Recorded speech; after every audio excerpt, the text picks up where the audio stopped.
अस्सलाम वालेकुम, कैसे हैं आप सब? उम्मीद करती हूँ आप सब बखैरियत वाफ़ियत होंगे, अल्हम्दुलिल्लाह। एक बार फिर मलिक सफ़दर हयात साहब की कहानी आपके पेश नज़र, क्योंकि आप लोग किसी और को तो एक्सेप्ट करते ही नहीं हो। तो चलिए एक बार फिर से मलिक सफ़दर हयात साहब की कहानी, उनकी ही डायरी से।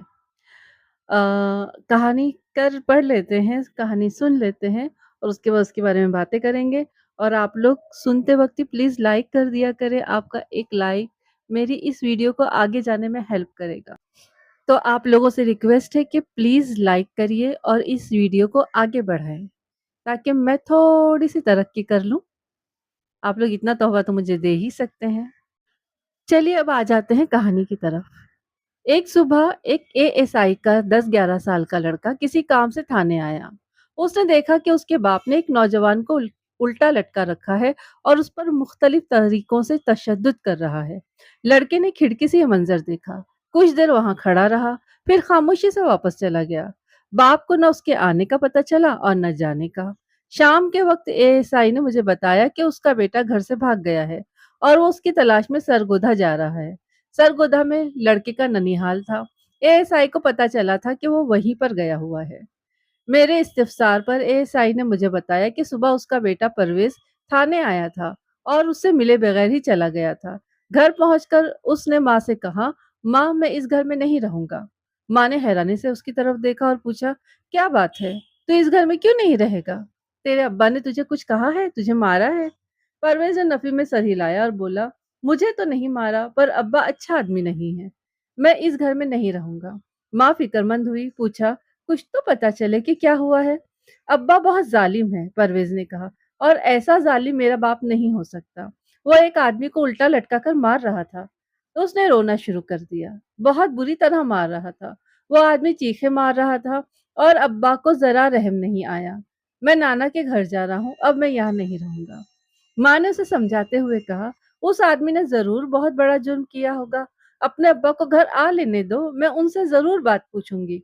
अगर उसकी ज्यादती साबित हो गई तो मैं भी उससे बात नहीं करूंगी। उसने लड़के के आंसू पोंछे, मुंह धोया और उसके बाद कुछ देर के वो सौदा लेने के लिए बाजार उसको भेज दिया। उसके बाद से वो लड़का वापस ही नहीं आया। एएसआई बहुत गुस्से में था, कहने लगा, एक दफा तो मैं उसे सीधा कर दूंगा। इस उम्र में इतनी बड़ी बड़ी बातें आ गई है, बड़ा होकर क्या करेगा? लड़का हिस्सास मालूम होता है, मैंने कहा, उसे गलतफहमी हो गई होगी। तुम अपने ससुर के नाम पर्ची लिख दो, मैं किसी आदमी को भेजकर लड़के को बुलवा लेता हूँ। एएसआई खुद साथ जाना चाहता था, लेकिन मैंने उसे सख्ती से रोक दिया। मुझे मालूम था कि वो जाते ही लड़के की पिटाई कर देगा, फिर ही कोई दूसरी बात करेगा। मैंने एक हवलदार को सरगोदा भेज दिया, जो अगली सुबह लड़के को वापस लेकर पहुंच गया। एक बात बता दूं कि परवेज ने अपने बाप को जिस शख्स पर तशद्दुद करते देखा था, उसका नाम यूनुस था। उसने एक 6 साल लड़की के कानों से बालियां उतारकर उसे कत्ल कर दिया था, जबकि सच्ची बात यह है कि उसने बालियां नोच ली थी। लड़की के दोनों कान फटे हुए थे और उन पर खून जमा हुआ था। ये बात बाद में मालूम हुई कि मुलजिम बालियां बेचता हुआ पकड़ा गया था। सुनार ने जब बालियों का बारीकी से मुआयना किया तो उसे एक बाली पर मामूली सा खून लगा हुआ दिखाई दिया। उस बात ने उसे शक में डाल दिया। उसने मुलजिम को बातों में लगाए रखा और एक आदमी को हमारे पास भेज दिया। इससे 4 दिन कबल एक 6 साल बच्ची की गुमशुदगी की रिपोर्ट दर्ज करवाई गई थी। हमने मुलजिम को शक की बिना पर गिरफ्तार कर लिया और लड़की के घर वालों को बालियां दिखाई। उन्होंने फौरन बालियां पहचान ली, वो उन्हीं की बच्ची की बालियां थी। मुलजिम बालियों के बारे में कोई तसल्ली बख्श जवाब न दे सका। वो बार बार बयान बदलता रहा और हर बार उसका बयान झूठा साबित होता था। उसके बयानात से ये अंदाजा होता था कि उसने लड़की को कत्ल करके लाश को कहीं दफन कर दिया था। जब मुझे उसके मुजरिम होने का पूरा यकीन हो गया तो मैंने उसे एएसआई के सुपुर्द किया था। हम ये मालूम करना चाहते थे कि उसने लड़की की लाश को कहाँ दफन किया था। मैंने एएसआई के बेटे परवेज को अपने पास बुलाया और पूछा कि वो घर से क्यों भागा था। उसने कहा, मेरा अब्बा बहुत जालिम है, मैं उसके पास नहीं रहूंगा। मैंने पूछा, तुम्हारी कोई छोटी बहन है? 2 हैं, उसने जवाब दिया। फिर हाथ के इशारे करके उनके कद बताने लगा। एक इतनी सी है और एक इतनी है। एएसआई ने बताया कि एक 2 साल की है और दूसरी 5 साल की है। परवेज ने मेरे सवाल के जवाब में कहा कि उसकी 5 साल बहन के कान में सोने की बालियां हैं। बेटे एक बात तो बताओ, मैंने कहा, अगर कोई बदमाश तुम्हारी बहन की बालियां नोच ले जिससे उसके कान जख्मी हो जाए तो तुम क्या करोगे? उसने बड़े जोश से जवाब दिया, मैं उसको मारूंगा और मार मार कर सुअर बना दूंगा। और अगर वो बदमाश तुम्हारी बहन का गला घोंट कर उसको किसी जंगल में फेंक दे तो फिर तुम क्या करोगे? मैं उसका खून पी जाऊंगा और उसको जान से मार डालूंगा। मैंने कहा, बेटे, कल तुम्हारा अब्बा जिस बदमाश को मार रहा था उसने एक 6 साल लड़की के कानों से बालियां नोच कर उसे कत्ल कर दिया है, और वो अब ये नहीं बता रहा है कि लड़की की लाश उसने कहाँ छुपाई है। हम उससे ये बात मालूम करने की कोशिश कर रहे हैं। ये सुनकर लड़के का गुस्सा जाता रहा और उसने अपने बाप से माफी मांग ली। चंद रोज के बाद यूनुस ने इकबाल जुर्म कर लिया और हमने उसकी निशानदही पर लड़की की लाश को बरामद कर लिया। जब कातिल को फांसी दी जाती है तो वो निहायत बेबस और मजलूम नजर आता है। उस वक्त अच्छे खासे आदमी को भी उस पर तरस आ जाता है, क्योंकि उस वक्त सिर्फ तस्वीर का एक ही रुख सामने होता है। उसके जराइम नजरों से ओझल हो जाते हैं। ये तो कानून की सजा का जिक्र था। कुदरत की सजा इससे भी ज्यादा सख्त होती है। उन सजाओं को देखकर बाज लोग होश हवास खो बैठते हैं और बाज के हार्ट फेल हो जाते हैं। उन्हीं दिनों की बात है कि एक हवेली में आग लग गई। वो गर्मियों का मौसम और दोपहर का वक्त था। उस वक्त अहले खाना आराम कर रहे थे। हवेली की तामीर में लकड़ी का इस्तेमाल ज्यादा किया गया था। छत की कड़ियाँ, दीवारी, अलमारियाँ, खिड़कियाँ, दरवाजे, दो छत्ती वगैरह सभी लकड़ी की बनी हुई थी। इसके अलावा चारपाइयाँ, बिस्तर और फर्नीचर समेत बेशुमार चीजें ऐसी थी जो आग पकड़ने वाली थी। जिस वक्त आग लगी उस वक्त हवेली के अंदर दर्जन भर के करीब अफराद थे। उनमें साहिब खाना चौधरी गुलाम कादिर, उसकी बीवी कुलसुम बेगम, उसके दो बेटे जमाल और फरीद और एक बेटी रजिया शामिल थे। उसके अलावा दो तीन मुलाजिम भी। चौधरी गुलाम कादिर एक दौलतमंद और बाअसर शख्स था। ऐसे लोगों के कई दुश्मन भी होते हैं। आग का अहवाल बयान करने से पहले मैं चौधरी का पस मंजर आपके सामने पेश करना चाहता हूँ। आग के वाक़ये से कोई 2 महीने कब्ल एक सुबह एक बूढ़ी औरत थाने में आई। उसने रिवायती अंदाज में मुझे दुआ दी और कहा, थानेदार पुत्र, मैं एक छोटी सी अर्ज लेकर तुम्हारे पास आई हूँ। उसकी उम्र 60 बरस के लगभग मालूम होती थी। उसने सादा मगर साफ सुथरा लिबास पहन रखा था। चेहरे मोहरे से वो वजादार और जहां दीदा औरत नजर आती थी। उसकी गुफ्तगू में भी शाइस्तगी पाई जाती थी। मैंने उसे कुर्सी पर बैठाया और काम पूछा। उसने अपना नाम सिराज बीबी और अपने मरहूम शौहर का नाम चौधरी फजल हुसैन बताया। मेरे शौहर को फौत हुए 18 साल हो चुके हैं, उसने मजीद कहा। वफात से पहले उस पर चौधरी गुलाम कादिर की कुछ रकम वाजिबुल अदा थी। इस कर्ज के एवज हमने अपनी 3 मुरब्बे जमीन चौधरी के पास रहन रखी थी। फजल हुसैन की वफात के बाद हमारे माली हालात ठीक नहीं रहे, लेकिन मैंने कर्जे की किस्तें अदा करने में कभी सुस्ती नहीं की। पूरे 18 साल मैंने किस्तें अदा की और कर रही हूँ, लेकिन चौधरी ने वो सारी रकम सूद के हिसाब में लगा ली है। उसका कहना है कि असल रकम में से अभी तक एक पैसा भी अदा नहीं हुआ। मैं इंसाफ की तलाश में तुम्हारे पास आई हूँ। मैं कर्जा अदा करते करते बूढ़ी हो गई हूँ। मेरी जमीन मुझे वापस दिलवा दो। मैं सारी उम्र तुम्हें दुआएं दूंगी। वो कुछ कागजात वगैरह भी साथ लाई थी। मैंने सरसरी अंदाज में उनका मुआयना किया। ये बात बिल्कुल सही थी कि वो 18 साल से किस्तें अदा कर रही थी, लेकिन उन कागजात से ये पता नहीं चलता था कि असल रकम कितनी थी और उसका क्या हिसाब था। बीबी, इन कागजात से तो कुछ पता नहीं चलता। मैंने कहा, कर्जे के कागजात किसके पास हैं? यही तो सारा मसला है। कर्जे के कागजात चौधरी के पास है, हमें नहीं दिखाता। 10,000 रुपए और मांगता है, कहता है कि ये रकम अदा कर दो तो जमीन वापस मिल जाएगी। 18 साल पहले उसने मुझे 6,000 रुपए कर्जा बताया था। इतना कुछ देने के बाद अब भी 10,000 रुपए और मांगता है। अगर ये बात मुझे पहले मालूम होती तो मैं अपनी जमीन ही छोड़ देती। बीबी, तुम ये मानती हो कि तुम्हारे शौहर ने चौधरी से कर्जा लिया था? ये भी मानती हो कि ये कर्जा सूद पर लिया था? अब सूद का हिसाब ये है कि अगर सिर्फ सूद और अदा किया जाए और असल रकम में से कुछ भी अदा ना की जाए तो सूद का हिसाब सारी उम्र खत्म नहीं हो सकता। और दूसरी बात यह है कि ये दीवानी केस है। हम इसमें कुछ भी नहीं कर सकते। हम इसमें हाथ नहीं डाल सकते। मैं चौधरी पर मुकदमा नहीं करना चाहती, सिराज बीबी ने कहा। मैं तो सिर्फ इसलिए तुम्हारे पास आई हूँ कि तुम चौधरी को समझा बुझाकर हमारी जमीन हमें वापस दिला दो। मैंने एक पढ़े लिखे आदमी से उन रसीदों का हिसाब लगवाया था। मैं 20,000 से ऊपर रकम अदा कर चुकी हूँ। कुल रकम 6,000 थी। चौधरी से कहो कि खुदा से डरे और यतीमों का माल वापस कर दे। खुदा के कलाम में लिखा है कि यतीमों का माल खाने वाला अपने पेट में आग डालता है। मेरे 2 बच्चे हैं। शौहर की वफात के वक्त दोनों बहुत छोटे से थे। मैंने बड़ी मुशक्कत से उन्हें पाला है। अगर चौधरी उनका हक नहीं देगा तो ये आग उसे जला डालेगी। तुम्हारी जमीन के कागजात किसके पास हैं? वो भी चौधरी के पास हैं। तुम्हारे पास तो फिर कुछ भी नहीं हुआ। मैंने कहा, बहरहाल तुम इत्मीनान रखो, मैं चौधरी से बात जरूर करूंगा। तुम 2-4 दिन बाद आना, देखिए चौधरी क्या कहता है। वो दुआएं देती हुई रुखसत हो गई। चौधरी गुलाम कादिर के बारे में जो रिपोर्ट मुझे मिली थी, वो अच्छी नहीं थी। वो अपने आप को बहुत बड़ा जागीरदार समझता था और किसी को खातिर में नहीं लाता था।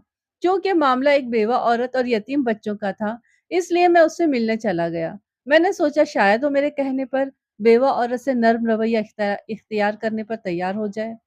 एक मुलाजिम ने मुझे कुशादा बैठक में बैठाया और अंदर खबर करने चला गया। थोड़ी देर बाद चौधरी झूमता झामता बैठक में दाखिल हुआ। उसने सफेद कमीज और सफेद ही धोती बांध रखी थी, जिसके दोनों तरफ निकले हुए लड़ नुमाया नजर आ रहे थे। उसने कंधे पर रंगीन पटका डाल रखा था।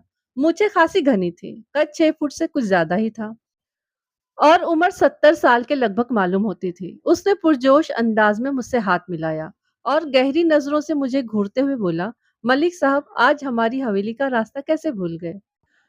मैं इधर से गुजर रहा था, मैंने सोचा कि आपको सलाम करता चलूं। बड़ी नवाजिश है आपकी, क्या पियेंगे? तकल्लुफ की कोई जरूरत नहीं।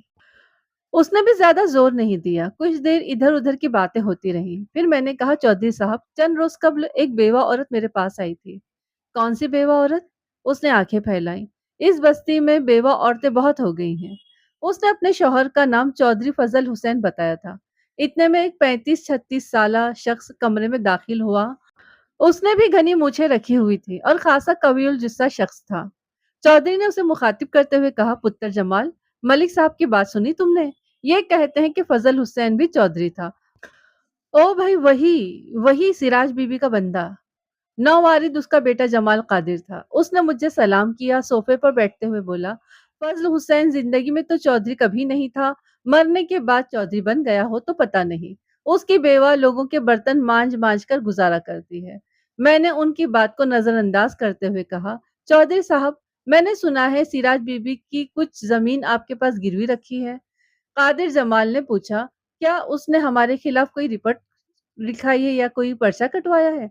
पर्चा वगैरह तो नहीं कटवाया, वैसे ही मेरे पास आई थी, कह रही थी कि वो 18 साल से किस्तें अदा कर रही है। मलिक साहब, आदमी जब उधार लेता है तो किस्तें भी अदा करनी पड़ती है। चौधरी ने कहा, यह हमारी शराफत है कि हमने अपना पैसा वसूल करने के लिए कभी सख्ती से काम नहीं लिया। आपने जमीन के बारे में कुछ नहीं बताया। पता नहीं आप किस जमीन की बात कर रहे हैं। जमीन का हिसाब किताब तो पटवारी के पास होता है। मैं जाने के लिए खड़ा हो गया। आप सच कहते हैं, मैंने कहा, मुझे पटवारी के पास जाना चाहिए। आपको ख्वाह मख्वाह तकलीफ दी। उसे फौरन ही अपनी गलती का एहसास हो गया। पटवारी का जिक्र करके उसने मुझे रास्ता दिखा दिया था। मलिक साहब आप तो नाराज हो गए। उसने उठकर मेरे कंधे पर हाथ रख दिया। आप बैठे तो सही। चौधरी साहब, बात यह है कि मेरी सिराज बीबी से कोई रिश्तेदारी नहीं है। वो मेरे पास एक मसला लेकर आई थी। मैं ये देखना चाहता था कि उसकी बात में कितना झूठ है और कितना सच है। मगर मालूम होता है कि आपको ये बात पसंद नहीं आई। मलिक साहब, आप वर्दी में हमारे घर आए हैं, जमाल कादिर ने कहा। इसलिए हम यही समझे कि आप थानेदार की हैसियत से हमारे पास आए हैं। अगर आप कहते कि आप ज़ाती हैसियत से यहाँ आए हैं, तो हम आपकी हर बात मान लेते और जिस मसले के सिलसिले में आप आए हैं, उसके बारे में इतना ही बताना काफ़ी है कि वो काबिल दखल अंदाज़ी पुलिस नहीं है। बात सिर्फ़ इतनी सी है कि सिराज बीबी ने हमसे सूद पर कर्ज़ा लिया था। अब उसे वो भारी मालूम हो रहा है, लेकिन कर्ज़ा तो कर्ज़ा ही होता है, जो उसे अदा ही करना पड़ेगा। अगर उसे इस मामले में कोई सहूलत चाहिए, तो बड़ी खुशी से हमारे पास आ जाए। हम हमदर्दी से उसकी बात सुनेंगे और जो कुछ हमसे हो सकेगा ज़रूर करेंगे। बड़े चौधरी ने कदरे सोचते हुए कहा, मैं तो उस औरत का पर्दा रखता हूँ, मगर मालूम होता है उसे अपना पर्दा मंजूर नहीं है। किस्सा यह है कि उसका आदमी, जिसे अब वो चौधरी कहती है, बड़ा जालसाज था। उसने एक बेवा औरत की, जो उसकी रिश्तेदार थी, 6 मुरब्बे जमीन जाली कागजात के जरिए हमारे हाथ फरोख्त करने की कोशिश की थी। लेकिन ऐन वक्त पर हमें उस जालसाजी का इल्म हो गया और हमने जमीन खरीदने से इनकार कर दिया। बाद में मामला पुलिस तक पहुंच गया। पुलिस ने फजल हुसैन और उसके 2 साथियों को गिरफ्तार कर लिया। हम बयाना दे चुके थे। फजल हुसैन ने अपनी बीवी को मेरे पास भेजा और दरख्वास्त की कि फिलहाल वो हमारा बयाना वापस नहीं कर सकता। सिराज बीबी ने मेरे पैर पकड़ लिए और कहने लगी, चौधरी साहब, आपके पैसे मैं वापस कर दूंगी, आप मुझसे पक्का कागज लिखवा लें, मगर मेरे आदमी के खिलाफ अदालत में गवाही न दे। उसे अपनी गलती पर बहुत अफसोस है। मुझे इस औरत पर रहम आ गया और मैंने उसकी इज्जत का ख्याल करते हुए फजल मोहसिन के खिलाफ गवाही नहीं दी, मगर फिर भी उसे 7 साल की सजा हो गई। जो रकम उसने बतौर बयाना मुझसे ली थी वो थाने कचहरी के चक्कर में खर्च हो गई, बल्कि सिराज बीबी ने हमसे कुछ और भी कर्ज लिया। 5 साल के बाद फजल हुसैन का जेल में इंतकाल हो गया। उसका छोटा भाई भी था, तजम्मुल हुसैन उसका नाम था। उसका भी आवारा लोगों में उठना बैठना था। फजल हुसैन की मौत के 1 साल बाद वो अपने किसी साथी के हाथों कत्ल हो गया। अभी बेवा औरत रह गई है। हमारी उसके साथ में कोई दुश्मनी नहीं है। कर्जे के हिसाब में जो कुछ भी दे देती है हम ले लेते हैं। बेवा औरत को परेशान करने का क्या फायदा? छोटे चौधरी ने कहा, मलिक साहब, ये 20 साल पुराना किस्सा है। उस वक्त मैं बहुत छोटा था, लेकिन मुझे सारी बातें याद हैं। उन्होंने सारे किस्से कहानियां सुना दी, मगर उस जमीन का जिक्र एक बार भी नहीं किया, यानी सिराज बीबी के जमीन का। मैंने उस बात पर ज्यादा जोर देना मुनासिब नहीं समझा और वापस आ गया। 3-4 रोज बाद सिराज बीबी मेरे पास आई तो मैंने उसे चौधरी गुलाम कादिर के साथ होने वाली बातचीत के बारे में बताया। वो सुनकर थोड़ी देर के लिए चुप हो गई। फिर उसने अपने शौहर की जालसाजी और चौधरी के बयाने के बारे में एक नई कहानी सुनाई। थानेदार पुत्र, मेरी बात में कोई झूठ नहीं है, उसने अपनी बात खत्म करते हुए कहा। इस बस्ती में अभी भी इस वाक़े के कई गवाह मौजूद हैं। सबसे बड़ा गवाह मोहम्मद हुसैन पटवारी है। उसके अलावा मास्टर मोहम्मद तुफैल, जंजुआ और रहमत अली सर्राफ भी अभी जिंदा है। तुम उन लोगों से पूछ लो, अगर मेरी बात गलत हो तो जो चाहे सजा देना। मोहम्मद हुसैन पटवारी रिटायर्ड हो चुका था और कभी कभार मुझसे मिलता रहता था। वो खासा बूढ़ा आदमी था और दिल में खौफ खुदा रखता था। एक रोज मैंने उसे सिराज बीबी और चौधरी गुलाम कादिर के तनाज़े का जिक्र किया। चूंकि वो उन दिनों पटवारी था, इसलिए उसने तफसील से सारी बात बताई। उसके बयान से सिराज बीबी के बयान की तस्दीक होती थी। इसके अलावा मैंने चंद और बूढ़े लोगों से भी बातचीत की। उन सब लोगों के बयानात से जो कहानी सामने आई वो मैं अपने अल्फाज में आपके सामने पेश करता हूँ। इस कहानी की इब्तिदा दूसरी जंग अजीम से पहले हुई थी। वो 1933 और 34 का ज़माना था। ज़मींदारों की 2 पार्टियों में लड़ाई के नतीजे में फरीकैन के 5 आदमी मारे गए। एक फरीक के 3 आदमी काम आए। उन 3 आदमियों की मौत के बाद खानदान में एक भी मर्द बाकी नहीं रहा। सिर्फ सरबराह खानदान की बूढ़ी बीवी जिंदा बच गई। उसके 2 जवान बेटे और शौहर हंगामे में हलाक हो गए। उस औरत का नाम हुर्मत बेगम था। इस हंगामे के बाद उसने अपनी हवेली मुलाजमों की सुपुर्द की और अपनी बेटी के हमरा शहर मुंतकिल हो गई। उसे डर था कि मुखालिफ पार्टी उसे भी खत्म न कर दे। चौधरी गुलाम कादिर उन दोनों पार्टियों के बारे में गैर जानिबदार था।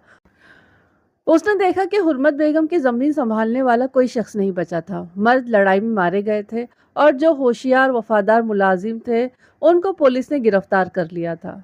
मालिक पीछे ना हो तो मुलाजमों की जमानतें मुश्किल ही से हुआ करती हैं। हुर्मत बेगम को बेसहारा देखकर चौधरी कादर ने उससे ताल्लुकात बढ़ाना शुरू कर दिए, लेकिन दर हकीकत उसकी नज़र हुर्मत बेगम की ज़मीनों पर थी। एक आध साल में उसने उसकी सारी ज़मीन का इंतज़ाम अपने हाथ में ले लिया। वफादार मुलाजिमों की छुट्टी कर दी और उनकी जगह अपने मतलब के आदमी रख लिए। सिराज बीबी का शौहर फजल हुसैन एक होशियार आदमी था और महकमा माल में मुलाजिम था। उसने मुलाजमत के दौरान चंद मुरब्बे ज़मीन खरीद ली थी। उसका चौधरी गुलाम कादिर के साथ अच्छा खासा मेल मिलाप था। एक रोज़ चौधरी गुलाम कादिर ने उसे खाने पर बुलाया और खाने के बाद कहा, फजल हुसैन, हमारा एक छोटा सा काम अटका हुआ है, आप कोशिश करें तो मसला हल हो सकता है। ये कैसे हो सकता है? फजल हुसैन ने कहा, आपका काम हो और अटक जाए, हुक्म करे, क्या काम है? जमीन के इंतकाल का मामला है, चौधरी ने तामुल करते हुए कहा। वैसे तो जमीन हमारे ही कब्जे में है, मैं चाहता हूं कि कागजात भी हमारे नाम हो जाएं। फजल हुसैन हौले हौले सर हिलाने लगा। बोला, गालबन आप हुर्मत बेगम की जमीन की बात कर रहे हैं। आपने बिल्कुल सही अंदाजा लगाया है। हमें उसी जमीन के कागजात की नकुल चाहिए। जाली खरीदारी? चौधरी ने इस्बात में सर हिलाया। बोला, यही बात है। वैसे हम हुर्मत बेगम को कुछ ना कुछ देते रहेंगे। 8-10 साल तक उसका इस जालसाजी की तरफ ध्यान ही नहीं जाएगा। वो बूढ़ी औरत है, जल्दी ही अल्लाह ताला को प्यारी हो जाएगी। आपका काम हो जाएगा, फजल हुसैन सोचते हुए बोला। बड़े आराम से हो जाएगा। जमीन कितनी है? ज्यादा नहीं है, 5-6 मुरब्बे होगी। चौधरी ने कहा, काम ज्यादा नहीं है, आपको 1,000 रुपये मिल जाएंगे, लेकिन बात राज में रहनी चाहिए। चौधरी साहब, कागजात तो मैं कल ही आपको पहुंचा सकता हूँ, लेकिन सिर्फ कागजात से आपका काम नहीं बनेगा। आपको 10 जगह जाना पड़ेगा और हर जगह पैसे खर्च करना पड़ेंगे। मैं आपका सारा काम करवा देता हूँ। जमीन की मुंतकिली के मुकम्मल कागजात आपको बगैर किसी मेहनत के मिल जाएंगे। ये हो जाए तो फिर क्या ही बात है। कुल कितनी रकम खर्च हो जाएगी? मैं आपसे 2,000 रुपये फी मुरब्बा लूंगा। वो नहरी जमीन थी और खासी जरखेज थी। चौधरी ने फजल हुसैन को 10,000 रुपये देने का वादा किया और निस्फ रकम पेशगी अदा कर दी। फजल हुसैन ने चंद रोज के अंदर कागजात तैयार करवा लिए। जाली दस्तखत हो गए, मोहरें लग गईं, जरूरी इंदराजात हो गए, लेकिन आखिरी मौके पर इस जालसाजी का पोल खुल गया। पुलिस ने फजल हुसैन और उसके 2 साथियों को गिरफ्तार कर लिया, नेज़ जाली कागजात अपने कब्जे में कर लिए। चौधरी फौरन थाने पहुंचा और फजल हुसैन से अलहदगी में कहा, फजल हुसैन, घबराने की कोई ज़रूरत नहीं है। मेरे हाथ बहुत लंबे हैं, मैं आपको बड़े आराम से बरी करवा लूँगा, लेकिन इस केस में मेरा जिक्र कहीं नहीं आना चाहिए। आपका जिक्र तो ज़रूर आएगा, फजल हुसैन ने कहा, क्योंकि कागजात आप ही के नाम पर बनाए गए थे। मेरा ये मतलब है कि जालसाजी के ज़मन में मेरा जिक्र नहीं आना चाहिए। आपके बयान में ये इकरार होना चाहिए कि मैं जालसाजी में शामिल नहीं था। आप पर जालसाजी का इल्ज़ाम तो आ ही चुका है। मेरे इस इल्ज़ाम में शामिल होने से केस की नौयत में कोई फ़र्क नहीं पड़ेगा। मैं इस इल्ज़ाम से बाहर रहकर आपकी ज़्यादा मदद कर सकता हूँ, लेकिन आप अपने आप को इस इल्ज़ाम से कैसे बरी साबित करेंगे? मुझे तो कोई रास्ता नज़र नहीं आता। मैं वकील से मिलकर कोई ना कोई रास्ता निकाल लूँगा। मैं एक शर्त पर सारा इल्ज़ाम अपने सर लेने पर तैयार हूँ।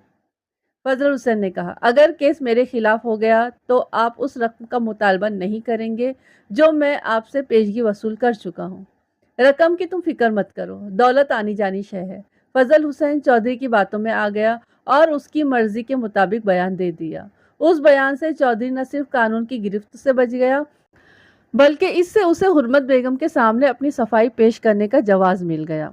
उसने हुर्मत बेगम के सामने अपनी पोजीशन वाजे करते हुए कहा, मुझे नहीं मालूम था कि ये शख्स आस्तीन का सांप साबित होगा। जब उसे मालूम हुआ कि आपकी ज़मीनों का इंतज़ाम मेरे हाथ में है, तो उसने अपनी सरकारी हैसियत का नाजायज़ फ़ायदा उठाते हुए आपकी ज़मीन के कागजात निकलवाए और मेरे नाम खरीदारी के जाली कागजात तैयार करवा कर मेरे पास पहुंच गया। कहने लगा, 10,000 रुपये दे दे और ज़मीन के मालिक बन जाए। अगर मैं उस शख्स को लान तान करके भगा देता तो फिर ये किसी और से सौदेबाजी करने की कोशिश करता है। लिहाजा मैं बज़ाहिर खरीदार बन गया और सबूत हाथ में आने के बाद उसे पुलिस के हवाले कर दिया। बूढ़ी हुर्मत बेगम ने कहा, चौधरी साहब, अल्लाह आपको इस नेक काम का अजर अता फरमाए। शौहर और जवान बेटों की मौत के बाद मैं ज़मीन के झगड़ों से दूर ही रहना चाहती हूँ। अगर हमारी आमदनी का कोई दूसरा ज़रिया होता तो मैं ये ज़मीन फ़ौरन फ़रोख्त कर देती। आप इत्मीनान रखें, चौधरी ने कहा, हमारे होते हुए कोई शख्स आपकी ज़मीन पर बुरी नज़र नहीं डाल सकता। हुर्मत बीबी को मुतमईन करने के बाद वो फजल हुसैन की बीवी सिराज बीबी के पास पहुंचा और उसे 5,000 रुपए की वो रसीद दिखाई जो उसने फजल हुसैन से हासिल की थी। सिराज बीबी को ये बात मालूम थी कि उसका शौहर रिश्वत भी लेता था और कभी कभी जालसाजी भी कर लेता था। चौधरी ने केस की तफसील बताते हुए कहा, पुलिस ये चाहती है कि मैं तुम्हारे शौहर के खिलाफ बयान दूं, लेकिन अभी तक मैंने कोई बयान नहीं दिया है। ये रसीद तुम्हारे शौहर के जुर्म का पक्का सबूत है। अगर मैंने ये रसीद अदालत में पेश कर दी और उसके खिलाफ बयान दे दिया तो वो सज़ा से नहीं बच सकेगा, लेकिन मैं चाहता हूँ कि वो बरी हो जाए। चौधरी साहब, आपकी बड़ी मेहरबानी होगी, सिराज बीबी ने कहा। आप किसी तरह उसे सज़ा से बचा लें। मैं तो यही चाहता हूँ, चौधरी ने चालाकी से कहा, लेकिन फजल हुसैन मेरी बात नहीं मानता। वो मेरे खिलाफ बयान देने पर तुला हुआ है। कहता है कि मैं ये 5,000 रुपये उसे माफ़ कर दूं, वरना वो मुझे भी अपने जुर्म में शामिल कर लेगा। मैं इसी मसले के सिलसिले में तुम्हारे पास आया हूँ। सिराज बीबी का बयान चौधरी की तवक्का के ऐन मुताबिक था। उसने कहा, चौधरी साहब, आप पैसों की फिक्र न करें, आपका कर्जा मैं अदा कर दूंगी। फजल हुसैन के अलावा हमारा कोई कमाने वाला नहीं है। वो तो ठीक है, मगर बात पक्की होनी चाहिए। ये ना हो कि बरी होने के बाद फजल हुसैन रकम देने से इनकार कर दे। आप मुझसे कागज़ लिखवा लें। खाली कागज लिखवाने से क्या होता है? कागज के साथ कोई जमानत भी तो होनी चाहिए। सिराज बीबी ने पूछा, कैसी जमानत? चौधरी ने सोचने की अदाकारी की, हालांकि सारी बात उसने पहले ही सोच रखी थी। बोला, मैंने सुना है कि फजल हुसैन के पास 3 मुरब्बे बंजर जमीन पड़ी है। मैं तुम्हारी वो जमीन 5,000 रुपए के इवज रहन रख सकता हूँ। अगर तुम इस पर राजी हो तो मैं पक्का कागज तैयार करवा लेता हूँ, लेकिन ये काम आज ही हो जाना चाहिए। सिराज बीबी सख्त परेशान थी। वो जमीन रहन रखने पर तैयार हो गई। शाम के वक्त चौधरी पक्का कागज लेकर सिराज बीबी के पास पहुंच गया। उसके साथ उसका वकील और 2 गवाह भी थे। एक गवाह फजल हुसैन का छोटा भाई तजम्मुल हुसैन था। उसने चालाकी ये की थी कि फजल हुसैन के छोटे भाई को भी हमदर्दी का फरेब देकर अपने साथ मिला लिया था। पटवारी ने बताया कि तजम्मुल हुसैन लालची आदमी था। चौधरी ने उसे कुछ पैसे भी दिए थे। स्टैम्प पेपर पर दस्तखत हो गए और सिराज बीबी ने जमीन के कागजात चौधरी के हवाले कर दिए। तो उसके वकील ने कर्जे की शराइत पढ़कर सुनाई। उन शराइत में से एक शर्त सूद की थी और रकम 6,000 रुपए लिखी गई थी। सिराज बीबी ने इस पर एतराज किया। चौधरी साहब, आपने सूद का जिक्र तो नहीं किया था और रकम भी आपने ज्यादा लिखी है। रकम की बात यह है कि मुझे तुम्हारे शौहर की रिहाई के लिए भाग दौड़ करना पड़ेगी। वकील, पुलिस, कचहरी, इन सब जगहों पर पैसा खर्च करना पड़ता है। और जहां तक सूद का ताल्लुक है तो ये कारोबारी बात है। अगर मैं यही रकम किसी कारोबार में लगाऊं तो मुझे इस मामूली सूद से भी ज्यादा नफा होगा। वैसे मैं तुम्हें 6 महीने की छूट दे सकता हूँ। अगर तुम 6 महीने के अंदर कर्ज अदा कर दो तो मैं कोई सूद नहीं लूंगा। आगे तुम्हारी मर्जी। चाहो तो अपने कागजात वापस ले लो। सिराज बीबी ने अपने देवर तजम्मुल हुसैन से मशवरा किया। वो तो चौधरी के पैसे खाए बैठा था। उसने भावच को वही मशवरा दिया जो चौधरी के मुफाद में जाता था। सिराज बीबी को मजबूरन सारी शराइतें मानना पड़ी। रुखसत होने से पहले चौधरी ने सिराज बीबी और तजम्मुल हुसैन से अलहदगी में कहा, इस लिखत पढ़त का किसी और को पता नहीं चलना चाहिए। अगर फजल हुसैन तक ये बात पहुंच गई तो वो गुस्से में अपना केस खराब कर लेगा। दोनों ने राजदारी का वादा किया और चौधरी अपनी कामयाबी पर खुश खुश वहां से रुखसत हो गया। मैंने अक्सर ये देखा है कि जिन लोगों को अल्लाह ने दुनिया की फराखी अता की है, उनमें से बाज गरीबों पर जुल्म करके एक खास किस्म की लज्जत महसूस करते हैं और इस बात की बिल्कुल परवाह नहीं करते कि इस कायनात का मुहतसिब आला एक दिन उनके अमलों पर उन्हें पकड़ने वाला है। अपने कर्जे की वसूली का पक्का इंतजाम करने के बाद चौधरी गुलाम कादिर ने अदालत में जो बयान दिया वो सरासर फजल हुसैन के खिलाफ था। उसने अदालत को बताया कि फजल हुसैन हुर्मत बीबी के नुमाइंदे की हैसियत से उसके पास आया था और उसे उस जालसाजी का बाद में इल्म हुआ था। जैसा कि मैं आपको पहले ही बता चुका हूँ, फजल हुसैन को जालसाजी के जुर्म में 7 साल की सजा हो गई थी और सजा के 5 साल बाद उसका जेल में ही इंतकाल हो गया।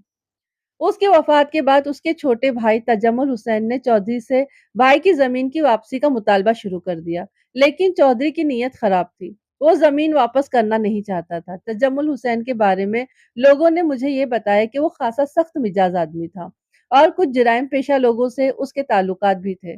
उसने चौधरी से कहा कि वो उसके कर्जे की आधी रकम पहले अदा कर देगा और आधी जमीन के कब्जा मिलने के बाद। गालबन वो जमीन फरोख्त करने का इरादा रखता था। इस जमन में उसने अपनी भाभी को भी राजी कर लिया था, लेकिन नीयत उसकी भी अच्छी नहीं थी। उसने इधर-उधर से दबाव डालकर चौधरी को जमीन वापस करने पर राजी कर लिया था, मगर चंद हफ्तों के बाद किसी ने उसे बेखबरी में वार करके हलाक कर दिया।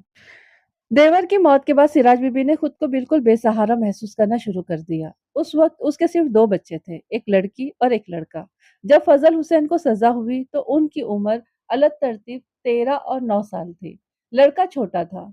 ये था वो पसे मंजर जो मैं आपको बतलाना चाहता था।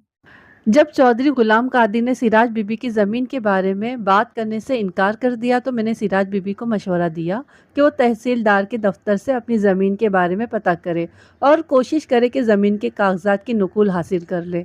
और ऐसा ना हुआ तो चौधरी जाली कागजात के ज़रिए तुम्हारी ज़मीन अपने नाम पर करवा लेगा। उसके चंद रोज़ बाद सिराज बीबी मेरे पास आई और बताया कि चौधरी उसके पास आया था। वो चाहता है कि मैं ज़मीन उसके हाथ फरोख्त कर दूँ।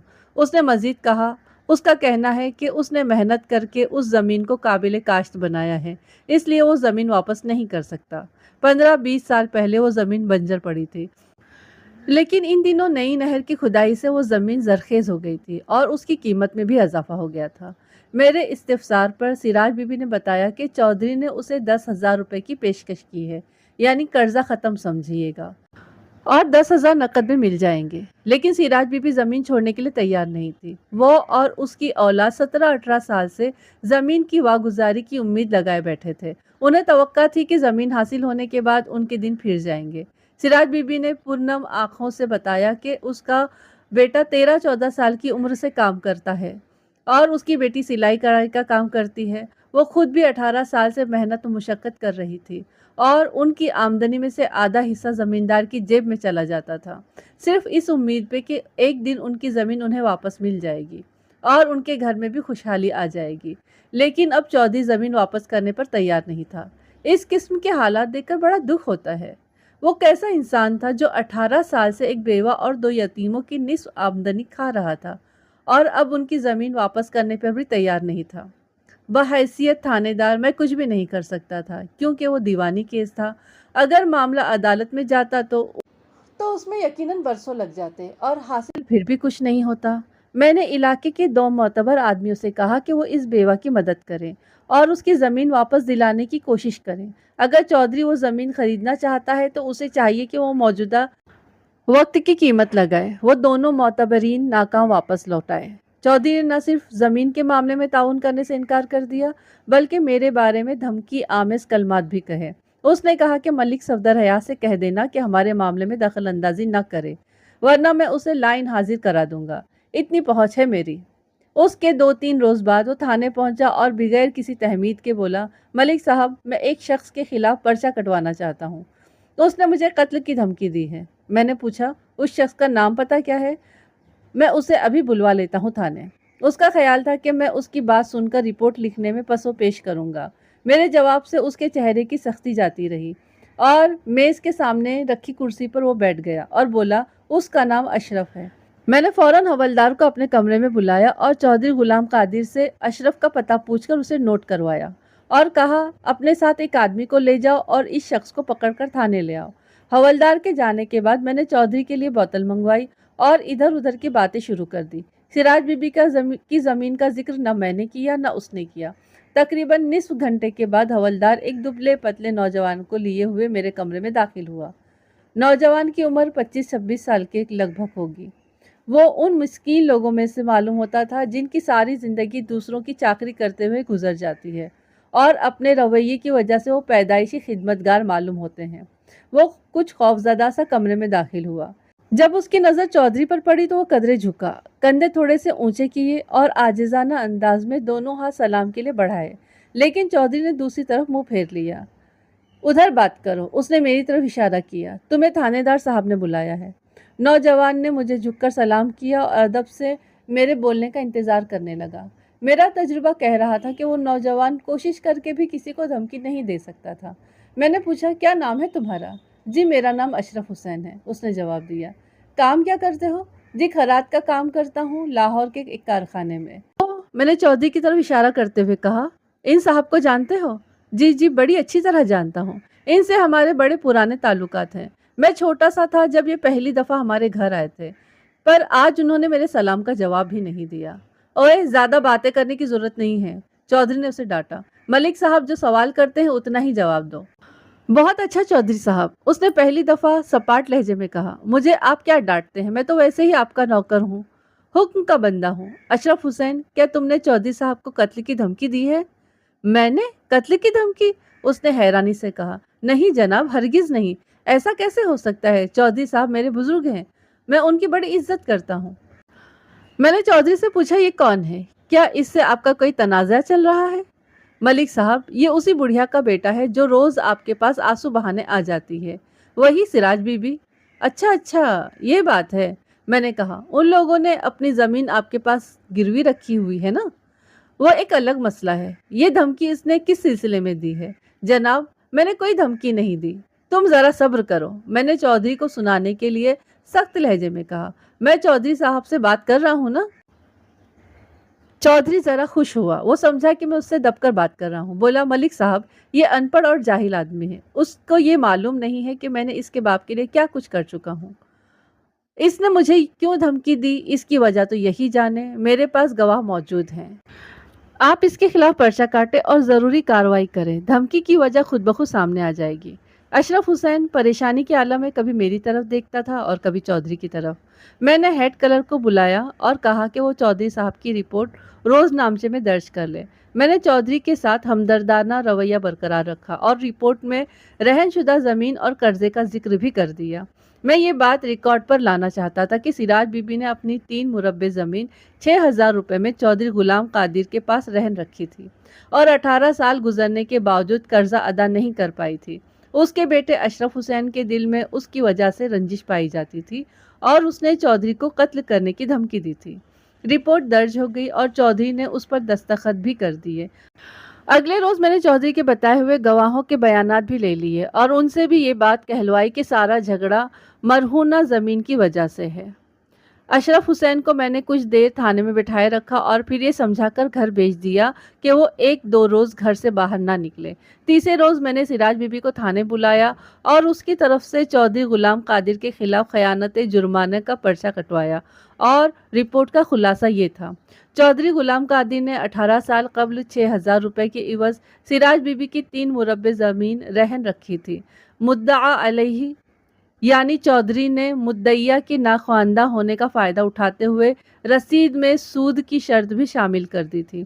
मुद्दइया असल रकम से कहीं ज़्यादा रकम अदा कर चुकी है। रहन और कर्जे के मुआहदे के मुताबिक चौधरी को ज़मीन इस्तेमाल करने की इजाज़त नहीं थी, लेकिन चौधरी मुआहदे की खिलाफ वर्जी करते हुए मुद्दइया की ज़मीन को गुज़िश्ता 18 साल से इस्तेमाल कर रहा है।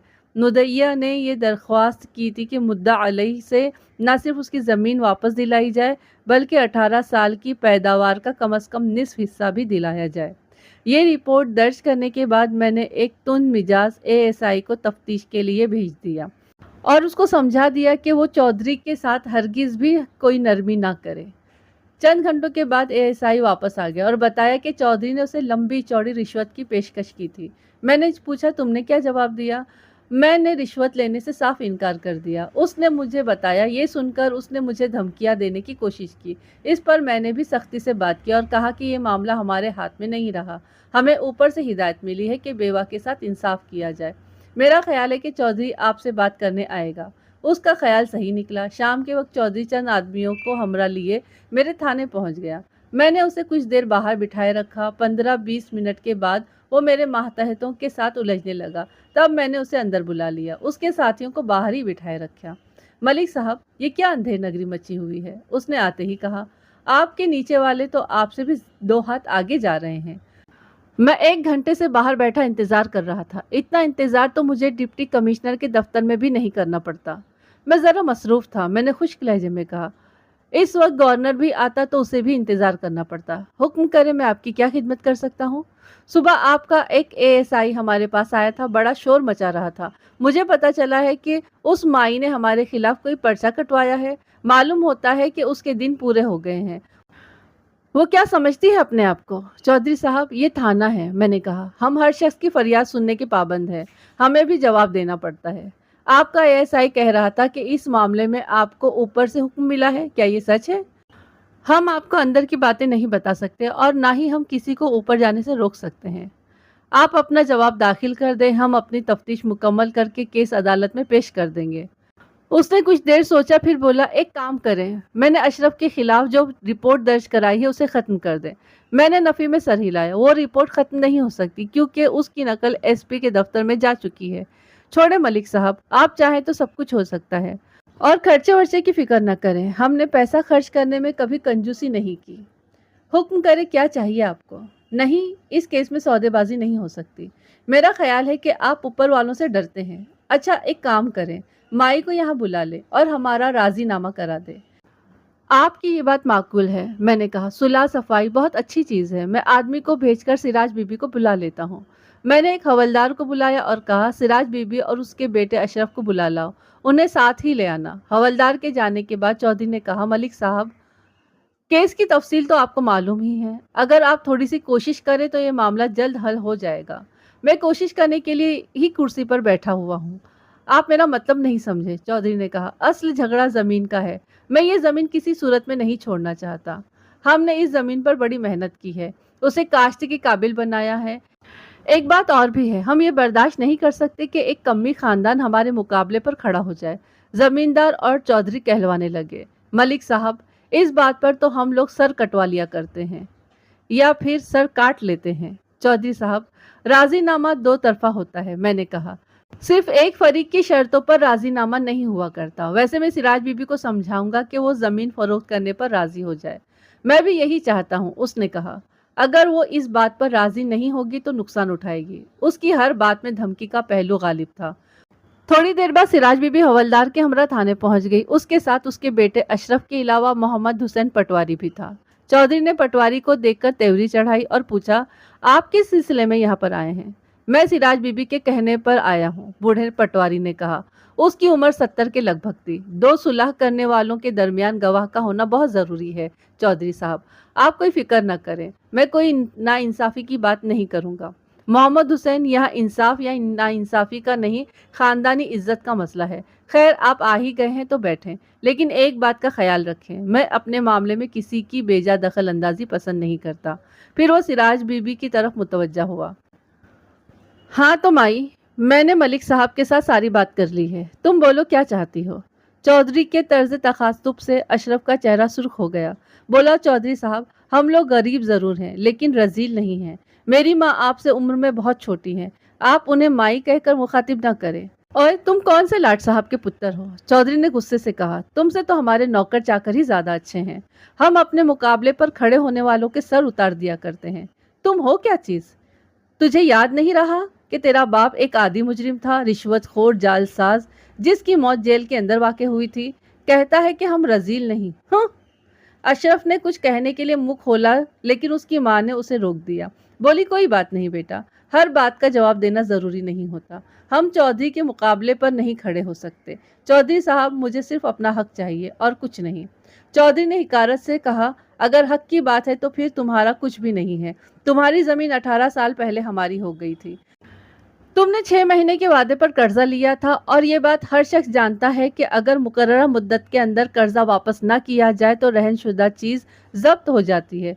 लेकिन मैं तुम्हारे साथ कोई ज्यादती नहीं करना चाहता। जैसा कि मैं पहले भी कह चुका हूँ कि मैं बिल मुक्ता 10,000 रुपए देने के लिए तैयार हूँ। अगर मलिक साहब कहें तो थोड़ा बहुत अजाफा और कर दूंगा। इससे ज्यादा मुझसे कोई उम्मीद ना रखो। उस जमाने में जेर बहस जमीन की कीमत 20 से 25,000 रुपए फी मुरब्बा थी, यानी 3 मुरब्बा की कीमत 60-70 हजार रुपए के लगभग थी। चौधरी साहब, मैं इस तरह जमीन फरोख्त नहीं करूंगी। पहले मुझे जमीन का कब्जा मिलना चाहिए, उसके बाद फरोख्त की बात होगी और खरीदारी का पहला हक आपका ही होगा। जमीन को भूल जाओ सिराज बीबी। मैंने पूछा, चौधरी साहब, कर्जे की असल रकम कितनी है? छोड़ें जी, असल रकम का अब क्या जिक्र। चौधरी ने टालने वाले अंदाज में कहा।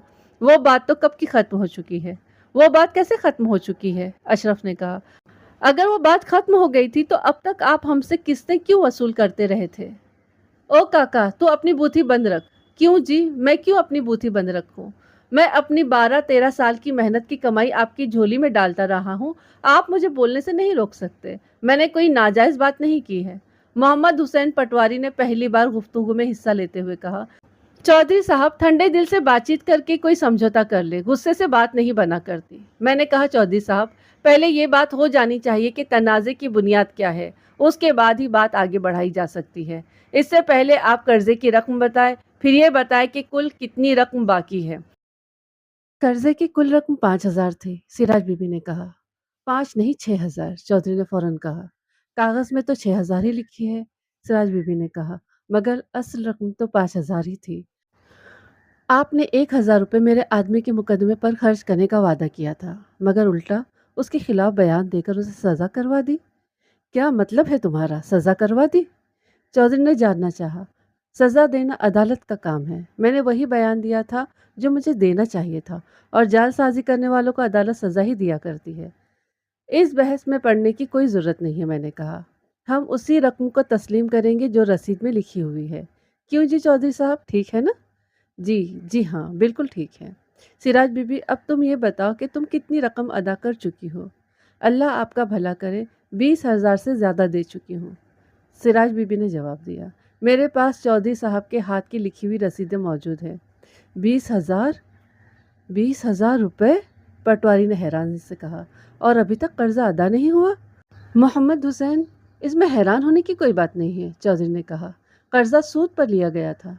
ठीक है, मैंने कहा। चौधरी साहब, आप ये बताएं कि इस वक्त कितना कर्जा बाकी है? मलिक साहब, मैं आपको बता चुका हूँ कि मसला कर्जे का नहीं, ज़मीन का है। मैंने इस ज़मीन पर बहुत मेहनत की है। मैं आपकी बात अच्छी तरह समझ रहा हूँ, मैंने कहा। उस तरफ आने से पहले मैं ये चाहता हूँ कि वाज़ेह सूरत मेरे सामने आ जाए। चौधरी तामुल करते हुए बोला, मेरे हिसाब से तकरीबन 10,000 रुपये और निकलते हैं। अशरफ ने कहा, यह तो सख्त ज़्यादती है। तुम ज़रा खामोश रहो, मैंने अशरफ से कहा। फिर चौधरी की तरफ मुतवज्जा हुआ। चौधरी साहब, बात आगे बढ़ाने से पहले मैं कर्जे की रसीद देखना चाहता हूँ। रसीद देखने की क्या ज़रूरत है? उसने कहा। मैं चाहता हूँ कि हर चीज़ रिकॉर्ड में आ जाए। आप ऐसा करें कि कल किसी वक्त यहाँ तशरीफ़ ले आएँ। मलिक साहब, इस झगड़े को आज ही ख़त्म करें। मैं अपना आदमी अभी भेज कर रसीदें मंगवा लेता हूँ। वो उठकर बाहर चला गया और अपने आदमी को रसीद लाने के लिए हवेली भेज दिया। वो शख्स 15-20 मिनट में वापस आ गया। उस तहरीर के मुताबिक सिराज बीबी ने चौधरी गुलाम कादिर से 6,000 रुपये बतौर कर्जा 20% सालाना सूद पर लिया था। अपनी 3 मुरब्बा ज़मीन उस कर्जे की एवज रहन रखी थी। तहरीर में रकम की वापसी की कोई मुद्दत मुकर्रर नहीं की गई थी। सूद के बारे में ये वजाहत नहीं थी कि वो सूद दर सूद था, लिहाजा तहरीर की रूह से वो सादा सूद था। ऐसी भी कोई शर्त नहीं थी कि चौधरी ज़मीन को इस्तेमाल कर सकता था और उसकी सारी आमदनी खुद रख सकता था। मैंने मोहम्मद हुसैन पटवारी से सूद का हिसाब निकालने के लिए कहा। उसने 1 मिनट में हिसाब सामने रख दिया। 20% सालाना के हिसाब से 6,000 रुपये पर 18 साल का सूद 21,600 रुपये बनता था। इसमें असल रकम भी मिलाई जाए तो कुल रकम 27,600 रुपये बनती थी। मलिक साहब, आप इस चक्कर को छोड़ें। असल बात, मैंने चौधरी की बात काटते हुए कहा, इस हिसाब से सिराज बीबी के ज़िम्मे तकरीबन 7,500 रुपये निकलते हैं, क्योंकि 20,000 रुपये अदा किए जा चुके हैं। नहीं, असल रकम इससे बहुत कम होगी, मोहम्मद हुसैन ने कहा। जो रकम अदा हो जाएगी उस पर सूद नहीं लगाया जा सकता। चौधरी अपने जोश पर काबू पाने की कोशिश करते हुए बोला, इस हिसाब किताब को गोली मारो जी। मैं उन लोगों को 12,000 रुपये दे दूंगा। मैंने पटवारी से पूछा, इस ज़मीन की मौजूदा कीमत क्या होगी? इस वक्त इस ज़मीन की कीमत 20-21 हज़ार रुपये मुरब्बा से कम नहीं होगी, बूढ़े पटवारी ने जवाब दिया। अच्छा गाहक मिल जाए तो ज़्यादा कीमत भी मिल सकती है। इस हिसाब से 3 मुरब्बा ज़मीन के 60-65 हज़ार रुपये बनते हैं। मैंने चौधरी से मुखातिब होकर कहा, आप ये ज़मीन खरीदना चाहते हैं तो उसकी सही कीमत लगाएं और करें। और वो जो हम ज़मीन पर मेहनत करते रहे उसका क्या हिसाब किताब होगा? मैंने ज़मीन गिरवी रखी थी, पट्टे पर नहीं दी थी, सिराज बीबी ने कहा। आप ज़मीन को इस्तेमाल नहीं कर सकते थे। तुमने मेरा पैसा इस्तेमाल किया या नहीं? चौधरी ने गजबनाक नज़रों से सिराज बीबी को घूरा। मैंने ज़मीन इस्तेमाल कर लिया तो कौन सी क़यामत आ गई? अशरफ ने कहा, हमने पैसा इस्तेमाल करने का सूद दिया है। आपने हमें ज़मीन की पैदावार में से क्या दिया? बहुत कुछ दिया है तेरे बाप को, और उसी ने ज़मीन इस्तेमाल करने का इख्तियार भी दिया था। चौधरी साहब, इस तहरीर में ऐसी कोई बात नहीं लिखी है, मैंने कहा। मैं आपकी खातिर इन लोगों को ज़मीन फ़रोख्त करने पर मजबूर कर सकता हूँ, लेकिन कीमत आपको मार्केट के हिसाब से लगानी होगी और इंसाफ का तकाजा भी यही है। मलिक साहब, ये नहीं हो सकता। पटवारी मोहम्मद हुसैन और सिराज बीबी एक तरफ जाकर कुछ बातचीत करने लगे। फिर दोनों वापस आ गए और सिराज बीबी ने कहा, चौधरी साहब, आप मेरे साथ पैसों का हिसाब कर लें। मैं आपकी बकाया रकम कल तक अदा कर दूंगी। चौधरी पटवारी को घूरने लगा। मोहम्मद हुसैन, तेरे जैसे पटवारी मेरी डब में पड़े रहते हैं। मैं तेरी चालों को खूब समझता हूँ। इस ज़मीन पर कब्जा करने का ख्याल दिल से निकाल दो। ये ज़मीन मेरी है और मेरे ही पास रहेगी। चौधरी, ज़रा सोच समझ कर बात करो, बूढ़े पटवारी ने गुस्से से कहा। मैं भी छोटा ज़मींदार नहीं हूँ। मेरी ज़मीनें तुझसे ज़्यादा नहीं तो कम भी नहीं होंगी। याद रख, यतीमों का माल हजम नहीं होगा। चौधरी गुस्से से खड़ा हो गया और बोला, मलिक साहब, मैं पहले ही समझ गया था, ये सब मिली भगत है। इस किस्म के ड्रामे हमने बहुत देखे हैं और बहुत किए हैं। इस तरह बात नहीं बनेगी। चौधरी साहब, मेरा भी यही ख्याल है कि इस तरह बात नहीं बनेगी। अगर आप ताउन नहीं करेंगे तो मुझे अपने कानूनी इख्तियारात को इस्तेमाल में लाना पड़ेगा। शौक़ से इस्तेमाल करें अपने कानूनी इख्तियारात, उसने धमकी आमेज़ लहजे में कहा। आप मुझे गिरफ्तार कर लें, हवालात में बंद कर दें, इनका मुकदमा अदालत में पहुंचा दें। ज़्यादा से ज़्यादा उनके हक़ में डिग्री हो जाएगी, और क्या होगा? ज़मीन तो कहीं नहीं चली जाएगी, इसमें काश्तकारी कौन करेगा? ये खुली हुई धमकी थी। उसका मतलब ये था कि ना तो उसे कानून की परवाह थी और ना ही किसी अदालती फैसले की। वो ज़मीन का कब्ज़ा छोड़ने पर तैयार नहीं था। जब ऐसी सूरत-ए-हाल पैदा हो जाए तो फिर बड़े ज़मींदार से टक्कर लेना बहुत मुश्किल हो जाता है। ये लोग खुरेज़ी से भी बाज़ नहीं आते। फ़रीक़े मुखालिफ अगर कमज़ोर हो और उसमें जवानों की कमी हो तो कुछ नहीं कर सकता। सिराज बीबी ने हिम्मत करके कहा, मेरा पुत्र और जवाई काश्तकारी करेगा, हम सब मिलकर काम करेंगे। चौधरी तंजिया अंदाज में हंसा और बोला, सिराज बीबी, जमीनों को गबरू जवान संभाला करते हैं, तेरा पुत्र तो खुद अपना वजन नहीं संभाल सकता, ये जमीन क्या संभालेगा? क्या कहते हैं, जात दी कुड़ किरली ते शेरा नाल छप्पे। चौधरी, यतीमों का माल न खाओ, बूढ़े पटवारी ने कहा। अल्लाह तबारक ताला फरमाता है, जो लोग जुल्म से यतीमों का माल खाते हैं और वो अपने पेटों में यकीनन आग भरते हैं और वो यकीनन शोलाजन आग में दाखिल होंगे। चौधरी ने इस्तेहज़ाई अंदाज में इधर उधर देखा, बोला, किधर है आग? मुझे तो कहीं आग नजर नहीं आती। चौधरी, एक बात अच्छी तरह सुन लो, मोहम्मद हुसैन ने कहा, जिस दिन आग नजर आ जाएगी उस दिन तुम्हें बचने का कोई रास्ता नजर नहीं आएगा, इसलिए खुदा से डरो। चौधरी दरवाजे की तरफ मुड़ा, फिर रुक कर बोला, मलिक साहब, मैं ज़ेरे हिरासत तो नहीं हूँ? फिलहाल आप आज़ाद हैं, मैंने कहा। शुक्रिया, उसने मूँछों पर हाथ फेरते हुए कहा। जाते जाते एक बात ज़रूर कहूँगा, चौधरी गुलाम कादिर का ख़ानदान जद्दी पुश्ती इस इलाके में आबाद है और आइंदा भी आबाद रहेगा, मगर थानेदार आते जाते रहते हैं। बात ख़त्म करके वो कमरे से निकल गया। सुनने वाले, शुरू में ही मैंने आपको हवेली के आग का जिक्र किया था और यह हवेली चौधरी गुलाम कादिर की थी। वो गर्मियों के दिन थे, दोपहर का वक्त था। उस वक्त मैं एक तफ्तीश के सिलसिले में करीब ही मौजूद था। शोर सुनकर मैं अपने साथियों समेत मौके पर पहुंच गया। हवेली चारों तरफ से आग की लपेट में थी। लोग पानी की बाल्टियां उठाकर इधर उधर दौड़ रहे थे, लेकिन आगे जाने की हिम्मत नहीं हो रही थी। दोपहर का वक्त था, गर्मी का मौसम और भड़कती हुई आग की तपिश 15-20 गज के फासले तक आग की तपिश महसूस होती रही।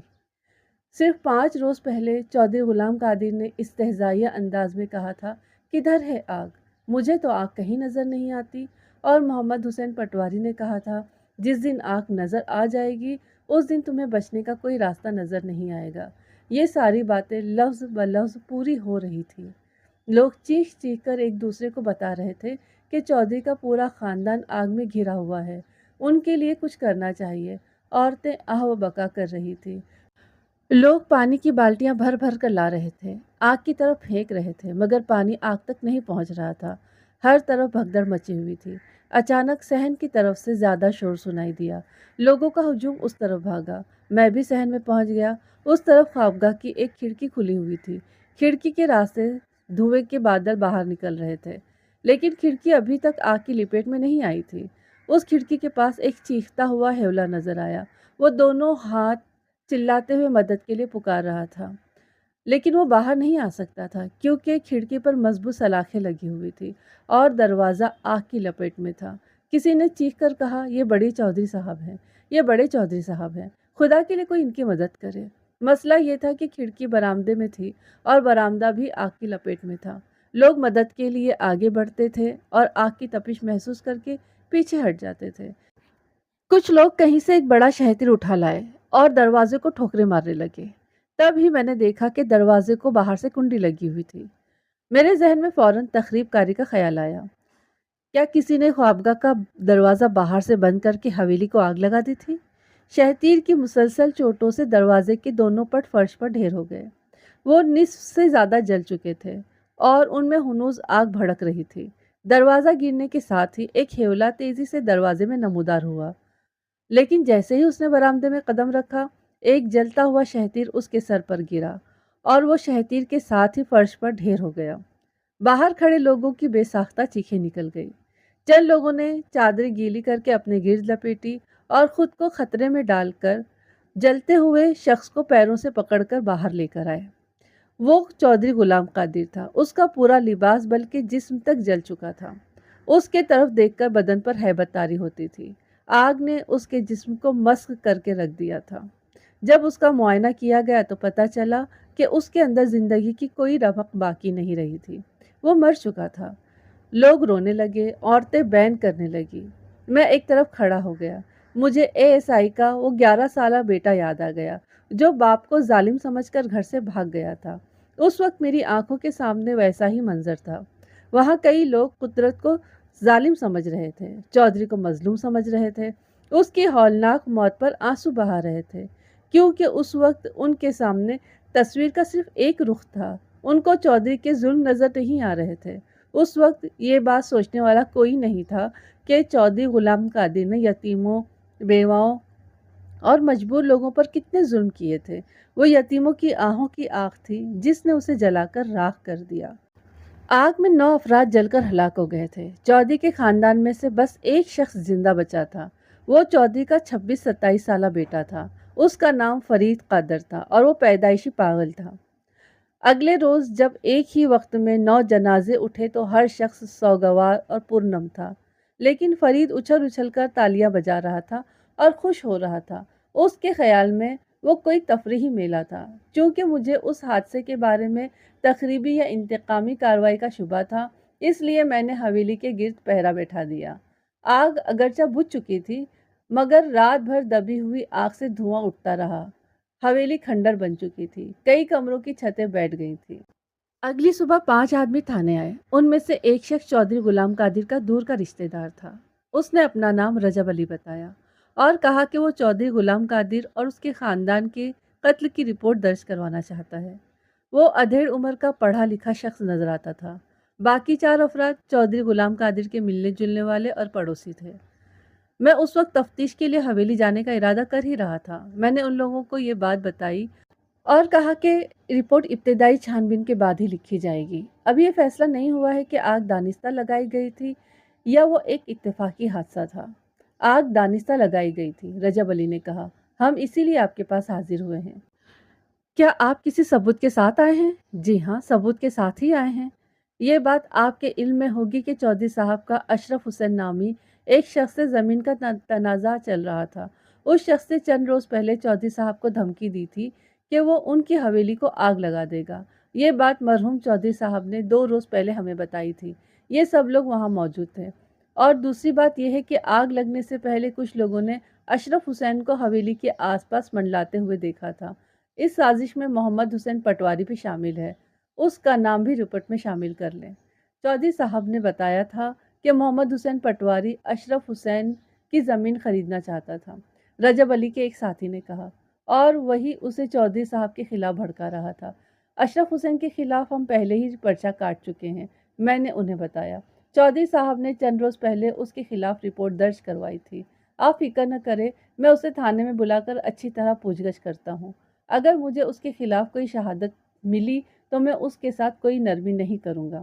اشرف کے بارے میں مجھے یقین نہیں تھا کہ حویلی میں اس نے آگ لگائی تھی۔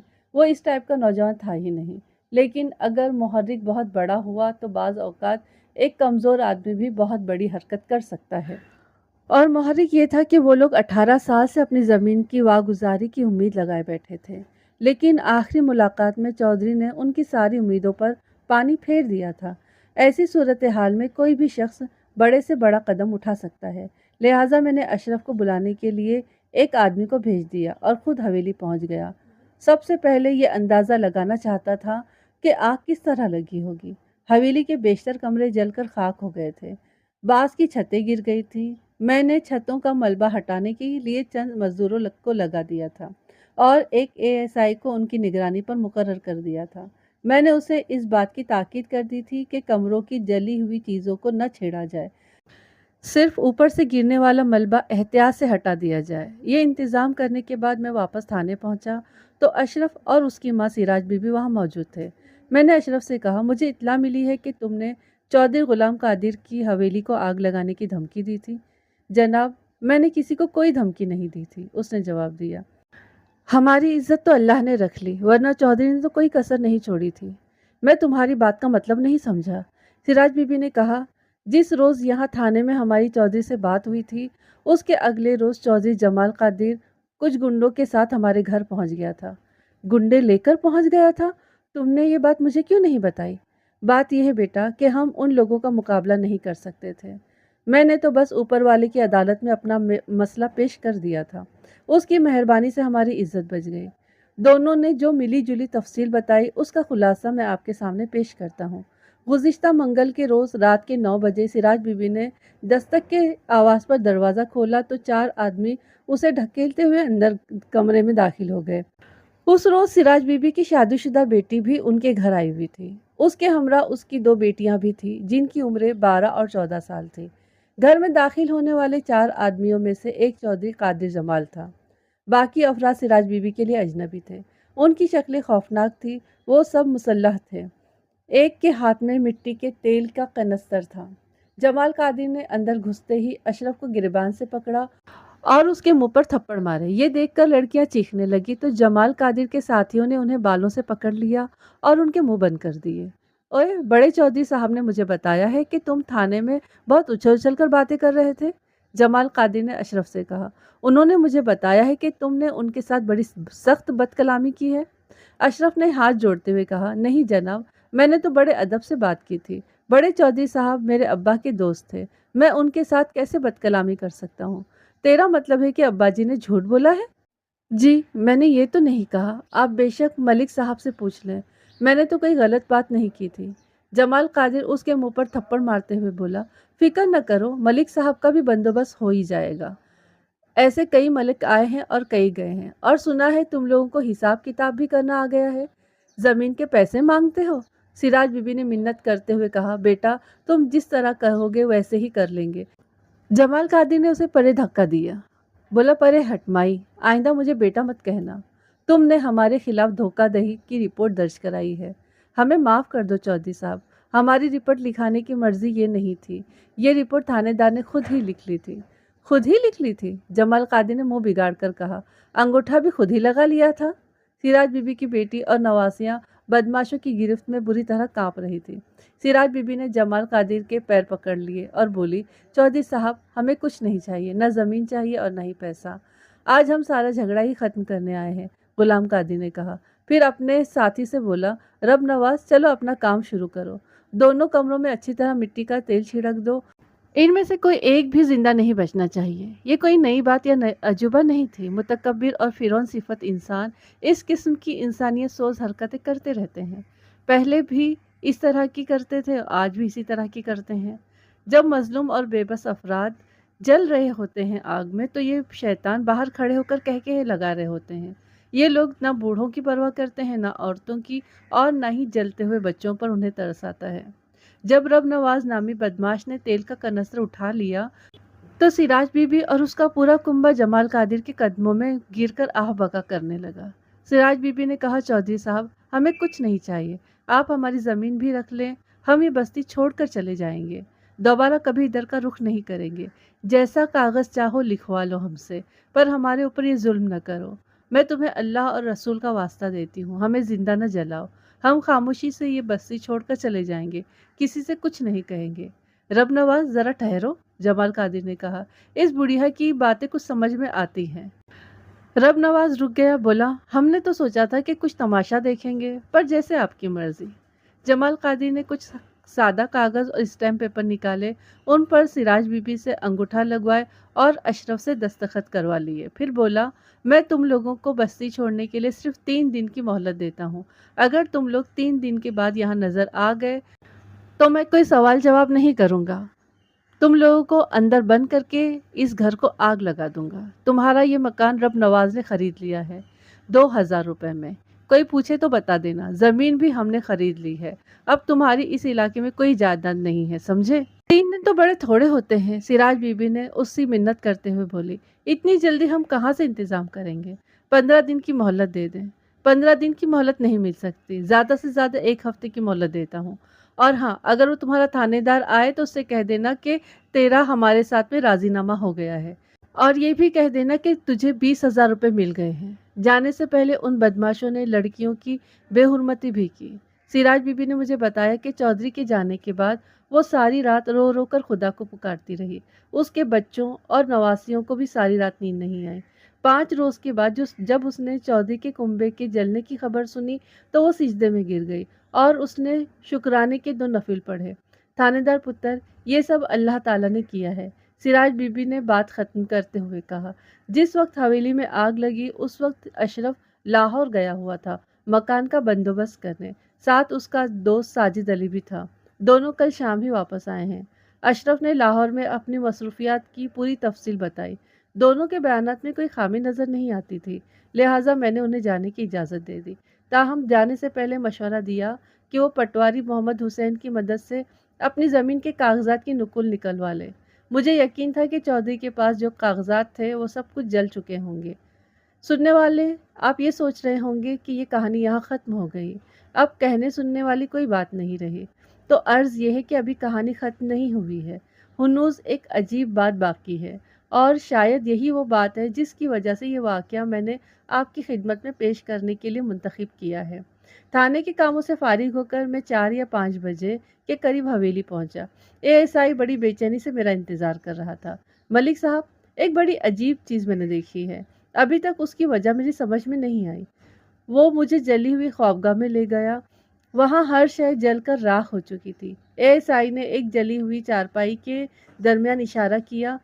मैंने खाकस्तर फ्रेम और राख के दरमियान एक चूहे के ढांचे को देखा, जो जलकर खाक हो गया था। इस पे अजीब क्या बात है? मैंने कहा, हवेली में चूहे की मौजूदगी कोई ताज्जुब की बात तो नहीं होती। अब इस तार को भी देखें। लोहे का एक पतला सा तार चूहे की दुम के करीब पड़ा था। उसके एक सिरे को मोड़कर आंख की सी बना दी गई थी। ये तार चूहे की दुम के साथ मुंसलिक था। एएसआई ने कहा, जलने की वजह से ये अलग हो गया है। ये तुम कैसे कह सकते हो? मेरे पास इसका सबूत भी है। आए मेरे साथ। उसने मुझे वैसा ही एक और मुर्दा चूहा दिखाया। ये चूहा खौफगाह से मुल्हिका स्टोर में पड़ा हुआ था। इस चूहे की दुम के साथ भी तार का वैसा ही टुकड़ा मुंसलिक था। स्टोर में रजाइयां और गद्दे भरे भरे हुए थे, जो सबके सब जलकर राख हो गए थे।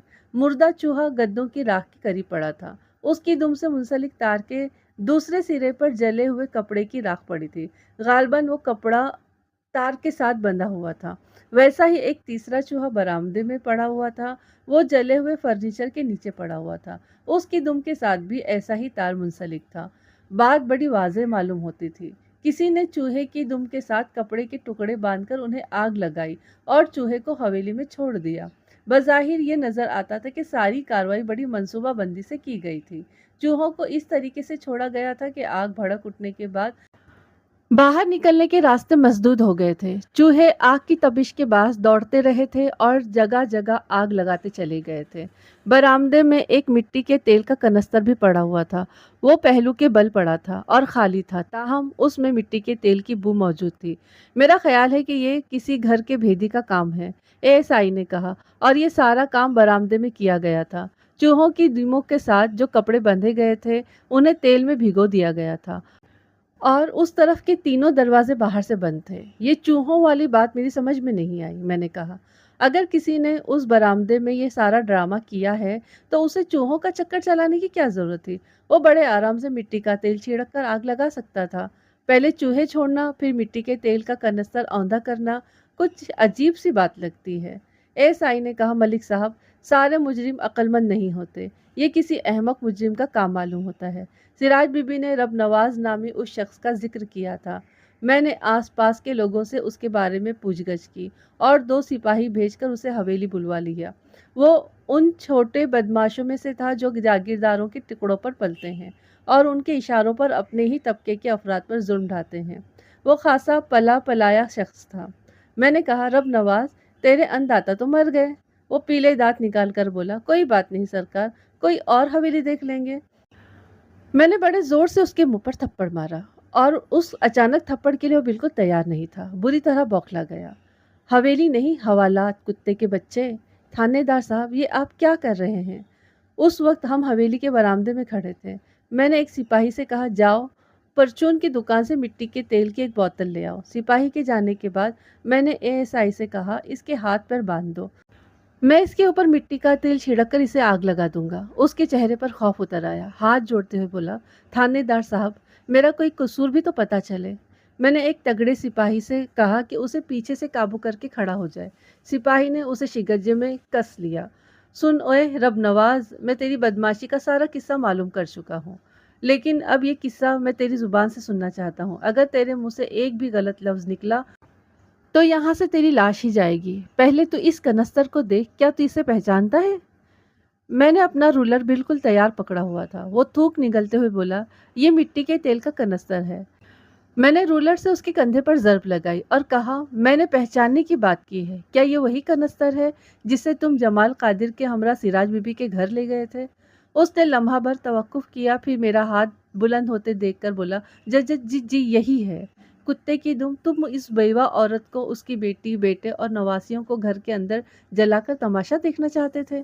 وہ کرا کر بولا، جناب، اس میں میرا کوئی قصور نہیں ہے، اس کا حکم بڑے چودھری صاحب نے دیا تھا۔ اوئے کچھ عبرت پکڑ، دیکھتا نہیں تیرا بڑا چودھری اپنے نوابزادوں سمیت کتے کی موت مر گیا ہے؟ یاد رکھ، بیواؤں اور یتیموں پر ظلم کرنے والوں کو خدا آنکھ میں جھونک دیا کرتا ہے۔ اس کے لیے یہاں بھی آگ ہے اور وہاں بھی آگ ہے۔ تیرے دوسرے دو ساتھی کا نام کیا ہے؟ ایک کا نام جیجا تیلی اور دوسرے کا نام چودھری رجب علی ہے۔ یہ رجب علی وہی تھا جو صبح 4 آدمیوں کے ہمراہ اشرف کے خلاف پرچہ کٹوانے کے لیے آیا تھا۔ میں نے ایک حوالدار سے کہا کہ وہ 2-3 آدمی ساتھ میں لے جائے اور رجب علی اور جیجے تیلی کو پکڑ کر تھانے لے جائے۔ رب نواز، اس حویلی میں کس نے آگ لگائی ہے؟ میں نے اس سے پوچھا۔ وہ قسمیں کھانے لگا کہ اسے اس آگ کے بارے میں کچھ پتہ نہیں ہے۔ اس کا بیان سچا معلوم ہوتا تھا۔ قدرت کا عجیب فیصلہ تھا۔ چودھری جس نے تیل سے ایک بیوہ کے گھر کے کنبے کو ہلاک کرنا چاہا تھا، وہی تیل اس کی اپنی ہلاکت کا باعث بن گیا۔ لیکن چوہوں والا معمہ ہنوز حل نہیں ہوا تھا۔ اگلے روز میں نے آس پاس رہنے والوں سے پوچھ گچھ شروع کی۔ کسی اجنبی کو حویلی میں داخل ہوتے یا نکلتے نہیں دیکھا گیا تھا۔ زندہ بچنے والا واحد فرد چودھری کا پاگل بیٹا فرید قادر تھا۔ وہ نہ تو کوئی بات سمجھتا تھا، نہ کچھ بتا سکتا تھا۔ اے ایس آئی کافی دیر تک اس کے ساتھ مغز ماری کرتا رہا، مگر کچھ حاصل نہ ہوا۔ فرید اس ساری گفتگو کو تفریح سمجھتا تھا۔ وہ کبھی ہنسنے لگ جاتا، کبھی تالیاں بجاتا اور کبھی اوٹ پٹانگ حرکتیں کرنے لگ جاتا۔ میں نے اس سے ٹھہر ٹھہر کر پوچھا، فرید، جب آگ لگی تم کہاں تھے؟ آگ؟